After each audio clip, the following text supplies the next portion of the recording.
Unfortunately, for many different medical reasons, some people cannot be cured of their lung cancer. Some people find this very difficult to come to terms with. You may find yourself thinking a lot about treatments and why there is no treatment which could cure your cancer. Feelings such as sadness, anger, and blame are common and normal. Your doctor will be able to refer you to an expert team of health professionals called a palliative care team. Your lung cancer nurse will also continue to support you. They can help you and your family and will make sure that you have the best possible quality of life. Please remember, even though your cancer can't be cured, you may be able to live with it for some time and enjoy a good quality of life.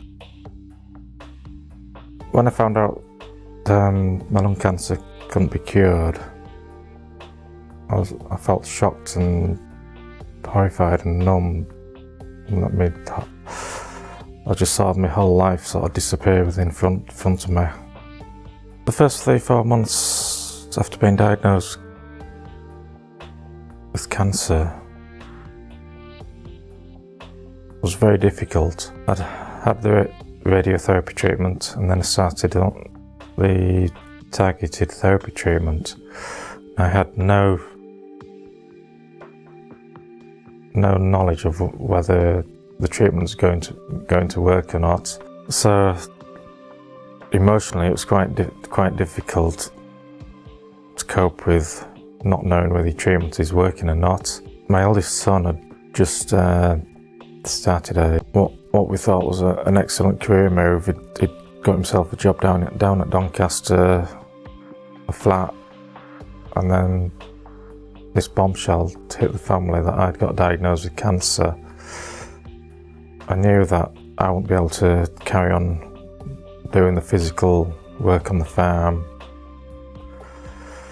So, sort of a lot of tears were shed. It was quite an emotional time. I asked my eldest son whether he wanted to come back home, run the farm, carry on the family farm. And I said to him, I remember saying to my son, "Please don't come home unless your heart is in it." And he said, "Yes, I want to come home to run the farm for you, Dad." The advice I would give is don't bottle it up. The worst thing you can do, let your close family know and close friends know. So you've got support out there. Certainly my close friends have been a support to me. My wife, I don't know how she's coped with it. I mean, she's had one catastrophe after another in her life. Her mother died 4 months before I got diagnosed, and then having to go through my diagnosis as well. You just need to get as much support as you can. Try and remain positive and try and keep yourself occupied as much as you can, even if it's I went and bought myself a laptop because I found it very difficult to sit in a chair. I went and bought myself a laptop so I could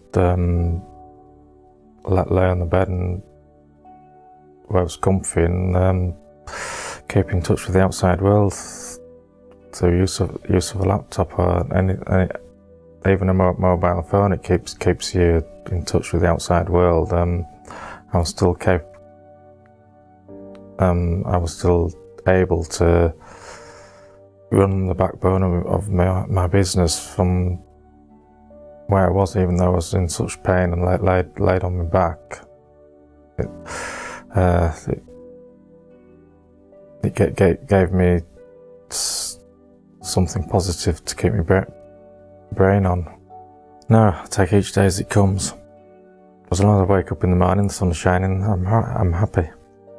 Long-term future, No, I don't think about long-term future. Not at the moment. I'm quite happy with the life the way it is at the moment. I'm grateful for the help and support I've had from friends and the specialist team at Simon, the lung cancer specialist nurse, GP, the nurses on the Macmillan Dales unit at the hospital. They've all been supportive.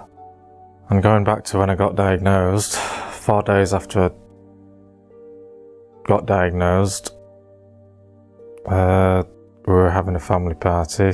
It was my brother who was celebrating his 50th birthday plus 25 years of marriage, and I just turned around to my father and wife and said, I don't want to go. And they both said to me, you are going to take your mind off what's happening to you. So we did go. We had a good night out, and that was the start of my journey through cancer and being diagnosed. And here I am 14, 15 months further on, feeling a lot better with myself, certainly emotionally, and we're going to a family wedding.